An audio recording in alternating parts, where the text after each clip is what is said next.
Today is the first day in nearly a month and a half. The Flames are not in a playoff spot. Has this team finally hit a wall and leveling off to what everyone expected?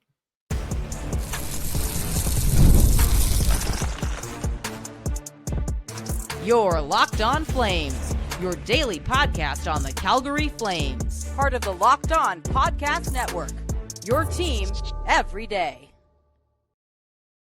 Hello, everybody, and welcome to today's episode of Locked On Flames. As always, I am your host, Jessica Belmosto, and thank you so much for joining me today. Today's episode is brought to you by Game Time. Download the Game Time app, create an account, and use code LOCKEDONNHL for $20 off of your first purchase. Make sure you're subscribed to Locked On Flames wherever you get your podcasts, as well as YouTube. We're here for you Monday through Friday, 5 days a week. Your Calgary Flames every day.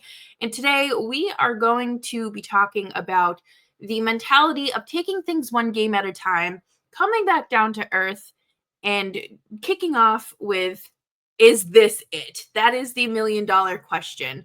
And let's just jump right in. The Flames have not won on the road since November 6th, and that was in Montreal. I was at that game. The last two road games the Flames won, I happened to be at, so I'm not saying I'm a good luck charm. But if they would like to win more, I just think that I should be in attendance more. Therefore, they should pay me to be there. Please hire me. Just kidding. But they are 0-5-3 on the road since November 6th.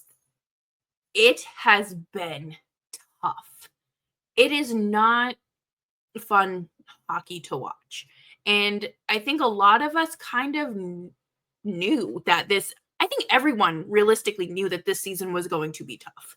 And they have shown flashes of fantastic talent, of great effort, but you always notice that lack of finish or that lack of discipline. Like, they just aren't there. And it's crazy to me that 2 weeks ago I said this team could be a playoff team. I drank the Kool-Aid of the 4-game win streak. I will fully own that. And you know what? A little optimism has never hurt anyone. But last night's game was brutal. A 6-2 loss was completely avoidable. Could it have been a 3-2 loss? 100%. I would have been okay with a 4-2 loss based on how the Flames played. I think that the Flames typically have their best period of hockey in the third period. They go out there and it's like 11:50 and you're on a midnight deadline for this essay. Like, they go out there and they put in the work and they get it done. But that was nowhere to be found last night, and it was concerning. They let up 2 goals, quick goals, back to back, and I feel like I got up to go get a drink, and I came back and it was 3-2. And then, I looked down for a few minutes, and I'm watching 4-2, and then 5-2, and it's just like boom, boom, but like the period just slipped away from them so fast, and there was no coming back, and there's no way to get yourself back into that morale. You can't, at least when you're coming in and it's a tied game going into the third, it's like, okay, we can do this. We just need to finish strong. And they just collapsed. They fell apart. It was a complete meltdown. Early, we knew that this was going to be a tough game early on. Kevin Ball took back-to-back penalties. The Flames just did not look like they knew their left from their right. They looked very disjointed. And I did not like how physical, I guess is a good word to use, the Stars kind of got with Dustin Wolf. I did not like how they were invading his space. I did not like how Jamie Benn palmed Dustin Wolf's helmet. I don't care that he's a rookie and Jamie Benn is, a highly regarded veteran. You don't do that. Keep your hands to yourself. I also just didn't like the way the Flames played. I felt like there was just no discipline. It was sorely lacking. There were a few times where Huberdeau, I believe he had a few turnovers in the second period where I was just like, maybe we just need to put him on the bench. It's fantastic that he scored that opening goal. Love that for him. 3 points in the last 3 games. Absolutely love to see it. But like, that doesn't make up for the mistakes. And those are the mistakes that build and build and build. And then like a soda bottle exploding after you shake it. It's all going to fall apart at once. And I think that's really what we saw. I can't remember if I mentioned the Kevin Ball back-to-back penalties, but that was brutal. And I like half jokingly tweeted that you can always count on Kevin Ball being on the ice for a Flames goal against. And some guy responded with like plus minus stats. And I'm like, I'm literally just here to have a good time and make the most. Plus, I don't think plus minus is like a good stat, like the best stat to use in 2024, almost 2025. But that's different story. I do feel like Kevin Ball and Rasmus Andersson do need to tighten up. I don't know. Kevin Ball is not a first pairing defenseman. You cannot make him a first pairing defenseman if he is not capable of being one. You can try and try and try, but I don't see this being a long-term solution. He's a good player, but you need something a little bit better there. And this is just one of the many kinks that they have to iron out in this rebuilding, retooling, shuffling process. There are so many moving parts to this, and we've talked about this for the last year and a half, if not longer. And this Rome wasn't built in a day, and neither will the Stanley Cup Calgary Flames roster. It's that simple. But coming up next, we are going to revisit some preseason conversations I had with JD Young from Locked On Sharks and kind of what this looks like, what the rest of the season probably looks like for the Flames. Coming up next here on Locked On Flames.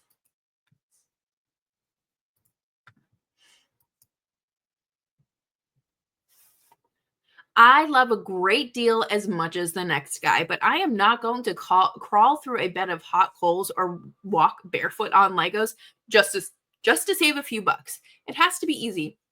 No hoops, no BS. So when Mint Mobile said it was easy to get wireless for $15 a month with the purchase of a 3-month plan, I called them on it. Turns out it really was that easy to get wireless for $15 a month. The longest part of the process is the time I spent on hold waiting to break up with the old provider. To get started, go to mintmobile.com/lockedonnhl. There you'll see that right now all 3-month plans are only $45 a month. This is to get this new customer offer with your new 3-month premium wireless plan for just $15 a month. Go to mintmobile.com/lockedonnhl. That's mintmobile.com/lockedonnhl. Cut your wireless bill to $15 a month at mintmobile.com/lockedon. $45 upfront payment required, equivalent to $15 per month. New customers on first 3-month only plan. Speeds slower above 40 gigabytes on unlimited plan. Additional taxes, fees, and restrictions apply. See Mint Mobile for details. And now I want to talk to you about Game Time. And Game Time is my favorite app. This is the app that I have been checking frequently for last-minute Christmas ticket ideas or last-minute birthday gift ideas, because Game Time makes buying tickets to any live event so easy. And Game Time has a new feature called Game Time Picks that makes getting tickets for your favorite live events even easier. Game Time Picks filters out the fluff to only show you incredible deals on great seats, so you don't have to waste time searching through thousands of tickets. This is how I got my seats at the Bell Center and up in Edmonton. I could not believe the simplicity of using Game Time to get me the best seats at the best available price. And you can check out Game Time right now. Download the app and use code LOCKEDONNHL for $20 off of your first purchase. And you can toggle on the feature to show all-in pricing, so you won't be surprised at checkout with the fees. And with Game Time, your purchase is covered with the most flexible customer service policy in the ticketing industry. Download the Game Time app, create an account, and redeem code LOCKEDONNHL for $20 off of your first purchase. Terms apply. Again, create an account and redeem code LOCKEDON NHL for $20 off. Download Game Time today. What time is it? Game Time.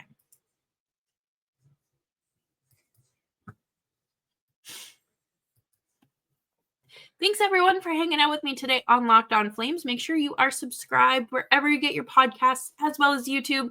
Here for you Monday through Friday, 5 days a week, your Calgary Flames every day. Earlier this season, it was over the summer, I had talked to JD Young from Locked On San Jose Sharks. Who better to talk about entering a rebuild than this host of Locked On Sharks, who are reaping the benefits of a rebuild. You know, this isn't something that happens overnight. And I would argue that honestly, if you rush it, you might have immediate success like the Rangers, but you are also dealing with other consequences. And it feels like they're kind of back at square one in some aspects. So when I talked to JD, the Sharks were in a very similar situation that the Flames were in. Older team, not so great contracts, did what they could to move players. Joe Pavelski, Joe Thornton ended up going to Florida during free agency. You know, there was a lot that had to happen, and they have a great prospect pool, and they were able to integrate that young talent to become an NHL roster and have the worst record in NHL history last season. But that is not happening without the likes of William Eklund. Obviously Will Smith this season, Macklin Celebrini, Tyler Toffoli joining the team. They just traded for Georgiev they traded Blackwood. So there's been a lot of movement and a lot of changes, but a lot of forward motion. And I think that's what the Flames really need to look at. What keeps them going in a forward direction? Yes, winning games is great. It does great things for morale. We've seen what happens to locker rooms when the vibes are just rancid because you can't win a game. And like last season, the Sharks lost 10-2. Buffalo lost 10-2. It was not a good feeling. No one wants to watch their hockey team let up 10 goals in a single game. But with the Flames not having that scoring ability, that high-end scoring ability, like they had with Tkachuk and like they had with Gaudreau and even Elias Lindholm, Tyler Toffoli, they have to play better defense. You have to make up where you're make up for what you don't have. So if you have great scoring, okay, your defense might be able to get away with being a little worse. But if you have no scoring, you need your defense to be the best it possibly can night after night after night, because you're not getting pucks in the net nearly half as many shots as your opponent. So with this comes taking your lumps. Taking your lumps is not fun. We all eventually face the consequences of our actions, of our plan. You ever stay up too late on a work night and then your alarm goes off and you're like, if I snooze this one more time, I'm probably going to be out of a job? That's what this feels like right now. No one's really going to be out of a job, but right now the Flames need to focus on continuing to integrate the youth. They have good veterans around this team. However, I just need to say on the record, I want Connor Zary freed from the third line. He needs something more. No shade to Blake Coleman and Michael Backlund, but you got to do something else there. I love what Walker Duehr has been doing since he came up. Since Pelletier came up, he had his first home goal, which is fantastic, and he's looked good. He had time on the penalty kill, second penalty kill unit as well. Connor Zary, fantastic. He had a great rookie season last year and didn't necessarily jump right back into that, but he is still showing consistent performance. And one thing about last night's game in particular was his resiliency in front of the net. He was not letting the opportunity for a rebound to get away from him. He was taking every opportunity he could to continue to get that puck and finish so the Flames could score. And that's exactly what he did. And he looked great. But there is going to be room for more rookies or more of the younger players. There's no fire sale this year. The Flames are not trading away everyone like they did last year. And I think that this year you're going to be approaching free agency and the trade deadline very differently. The trade deadline, I don't necessarily think you're buying unless you're doing a team a solid and being a third team involved in a trade. The Flames have more than enough cap space to help. This summer, you can't go signing Anthony Manthas. Like, you have the talent in your Wranglers club. Let them play. Let them get acclimated in the NHL. You're doing them a disservice by not letting that happen. And that is no shade to Anthony Mantha. This team is in a position where they just need to be moving their young prospects and draft picks along. It's time. It's time. No more Trevor Lewis, no more Brett Ritchies. You got to just go for it. There's no reason not to. And coming up next, we are going to talk all about the mantra of one game at a time and what it means for the Calgary Flames.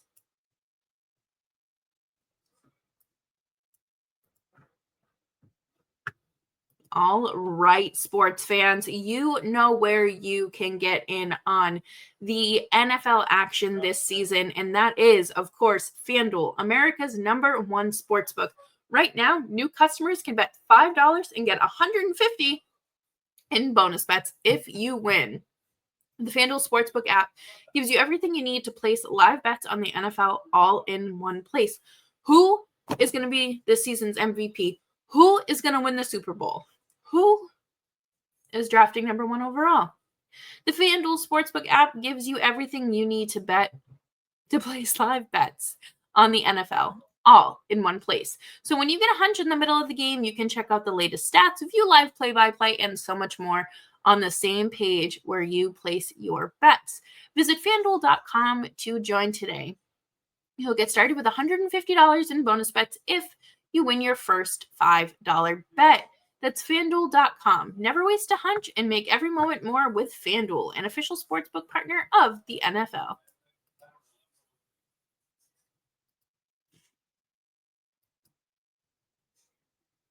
Thanks, everyone, for hanging out with me today on Locked On Flames. Make sure you're following me on Blue Sky and Twitter at Jessica Belmosto. For years now, we have heard the same message repeated.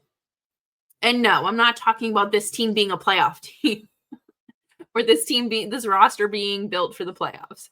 I'm talking about one game at a time.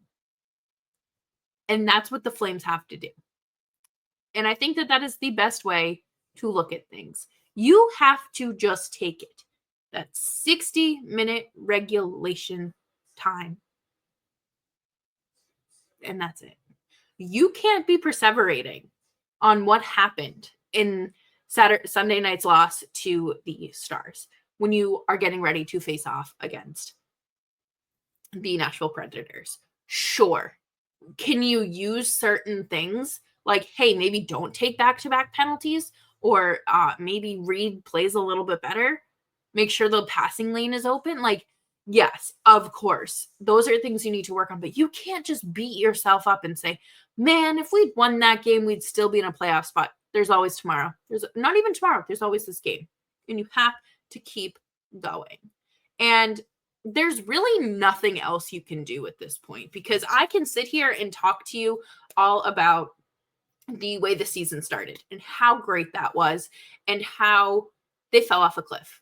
They won 4 at home and then they lost 4 straight, and they haven't been able to get back on track. But what good does that do? That's not productive. The only thing the Flames can do is go out and play every game and try to be better. I had a boss that said a quote that stuck with me, and I wish that I could just put this in the Flames locker room. Work like your favorite person, or the person you care about the most, is always watching you. And that shifted my mindset. And it's just like, you need to be 110% all of the time. If this team truly thinks that they can be a playoff team, they need to start playing and acting and carrying themselves on the ice like one. Because when you look at the Carolina Hurricanes, for last season, up until the Eastern Conference Finals, they were the least penalized team. Or sorry, that wasn't the Eastern Conference Finals. That was the round before the Eastern Conference Finals, was Rangers and Panthers. But they were the least penalized team. And when you play with that type of discipline, you go places. When you are able to control your emotions in the heat of the moment and not cross-check someone because you are upset that you're losing, you go places. If you can channel your energy into something productive rather than sitting in the penalty box for 2 minutes and allowing yet another power play goal, great. For your penalty kill to be one of the third worst, like one of the bottom 3 teams in the league consistently this season, like, why are you continuing to go to take undisciplined and avoidable penalties? I don't understand. And that is something that, like, I want to sit down in a room. Like, I want to sit in a room and be like, what are we doing? When you take this penalty, what are you thinking? What good is this going to do? You are costing your team goals. Ultimately, we saw that earlier this season with Martin Pospisil. And since then, I would say he's gotten it together. He is not the one punching his frequent flyer card to the penalty box anymore. It is frustrating because they say time and time again, we just have to be better. We have to stop taking so many penalties. Okay, then do it. I understand there are definitely times where it's like questionable officiating or a soft call or something completely unavoidable. But if you are just like cross-checking a guy in front of the net, like, what are you doing? Or behind the net? Like, what does that do? You have to play a smooth, disciplined game. And the Flames have to find a way to strengthen their weaknesses. And I think the biggest thing they need to do is stay out of the penalty box. When they stopped taking a penalty every 6 minutes, or what it seemed like, they were winning. They were winning games. We knew that the penalty kill was going to be bad this season. You lost Chris Tanev, who was the glue. You lost Elias Lindholm. You lost, Noah Hannafin. Like, there's just Andrew Mangiapane. Like, there's so many things that you have to make up for, and the talent might not necessarily be on the ice right now, but they have to try. They have to do something to get better.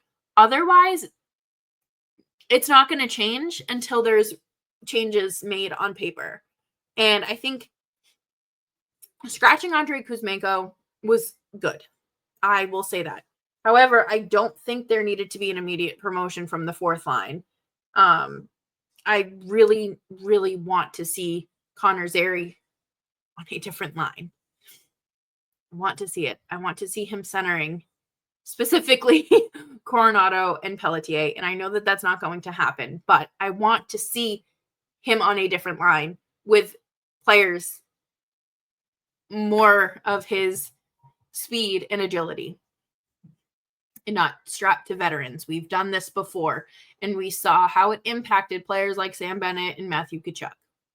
Like, I don't know what we're doing, but one game at a time, one day at a time, one shift. Like, you could truly break it down to one shift at a time, because if you go 4 shifts without a penalty, maybe that is a small win. Maybe it is, but that'll do it for me here on today's episode of Locked On Flames. Thank you all so much for tuning in. I hope you have a fantastic week. It's Monday. It's cold and snowy here. Bundle up. Get yourself some hot chocolate. Enjoy your evening. Make sure you're subscribed to Locked On Flames wherever you get your podcasts, as well as YouTube. We're here for you Monday through Friday, 5 days a week. Your Calgary Flames every day. And stay safe, stay warm, stay dry, stay cool, stay hydrated. Remember to put on chapstick and stay hydrated and moisturized. Most of all, remember to be kind.